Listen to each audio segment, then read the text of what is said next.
কোনো দল দোষী হয় না। আমি মনে করি যে দল প্রচলিত নিয়মতান্ত্রিক রাজনীতির মাধ্যমে সরকার পরিবর্তনকে বিশ্বাস করে না, সে সমস্ত দল ছাড়া আর বাকি সব দলকেই জনগণের সামনে রাজনীতি করতে দেওয়া উচিত। এটা আমি সবসময় বলে আসছি, এখনও বলছি। এবং কাউকে বাদ দিয়ে থাকলে তাদের যদি বড় ধরনের সমর্থন থাকে, আগেও বলেছিলাম, আমি জামাতের ব্যাপারে বলেছিলাম, তাদের যদি বড় ধরনের জনসমর্থন থাকে, তাদের যদি কিছুমাত্র হলেও বড় ধরনের হোক বা যে কোনো ধরনের জনসমর্থন থাকে, তাদের কিছুটা হলেও যদি সাংগঠনিক কাঠামো থাকে, তাহলে তারা সরকারের জন্য শুধু নয়, সমাজের জন্য অস্থিতিশীলতা সৃষ্টিকারী একটি বস্তুতে পরিণত হতে পারে এবং যে কোনো সময় তারা আবার দেশের যে কোনো ধরনের সমস্যা সৃষ্টি করতে পারে এবং সমস্যার সৃষ্টি হয়ে যাবে। কারণ এখন দেশ যেহেতু খারাপের দিকে যাচ্ছে, মানুষের অবস্থা ভালো না, মানুষের বিভিন্নভাবে অসুখী, সেখানে যে কোনো লোককে বাদ দিয়ে রাখলে তারা যদি এই নির্বাচনের বিপক্ষে তারা যদি পরবর্তীকালে কোনো আন্দোলন ডাক দেয় এবং তার পরবর্তীকালে সরকারের বিরুদ্ধে আন্দোলন করতে চায়, সেই আন্দোলন তারা যথেষ্ট সমস্যা সৃষ্টি করতে সক্ষম হতে পারে।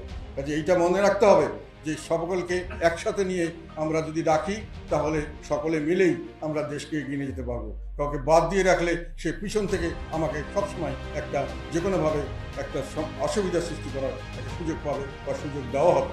আমি সেই জন্যই মনে করি সমস্ত রাজনৈতিক দলের অংশগ্রহণে নির্বাচন হবে এবং ফ্রি ফেয়ার নির্বাচনের জন্য একটি নিরপেক্ষ সরকার, যাকে আমরা সবাই নিরপেক্ষ হিসেবে গ্রহণ করব, সেই ধরনের সরকার হওয়া উচিত। বর্তমান সরকারকেও সেইভাবে হয়তো চিন্তা করতে হবে যে আমরা নিরপেক্ষতা বজায় রাখতে হলে কী করতে হবে, সেই ধরনের বন্দোবস্ত তাদের নেওয়া উচিত। এটা আমার ব্যক্তিগত ধারণা এবং আমরা মনে করি এটাই হলেই সামনের দিকে দেশ এগিয়ে যাবে এবং ভবিষ্যতের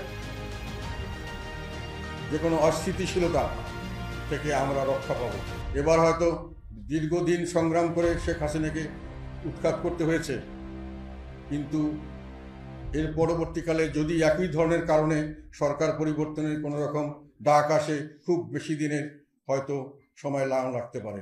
তবে আমরা কি খালি এটাই করতে থাকবো? আন্দোলন করব, সরকার পরিবর্তন করব, আবার নতুন সরকারের করবে, আন্দোলন করব, আবার তাহলে দেশ কোথায় যাবে?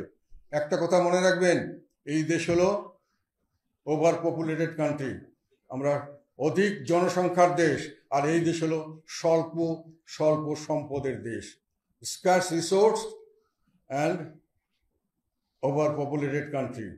এই দেশে যে কোনো ধরনের অস্থিতিশীলতা বড় ধরনের মানবিক বিপর্যয় সৃষ্টি করতে পারে, দুর্ভিক্ষ হতে পারে, হানাহানি কাটাকাটি হতে পারে, সমস্ত ধরনের মানবিক বিপর্যস্ততা, মানুষের বেঁচে থাকার কোনো স্বাভাবিকতা না থাকতে পারে।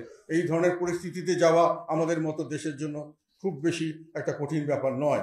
আমরা এটাকে কখনোই জোর করে এটাতে টেনে নিয়ে যেতে চাই না।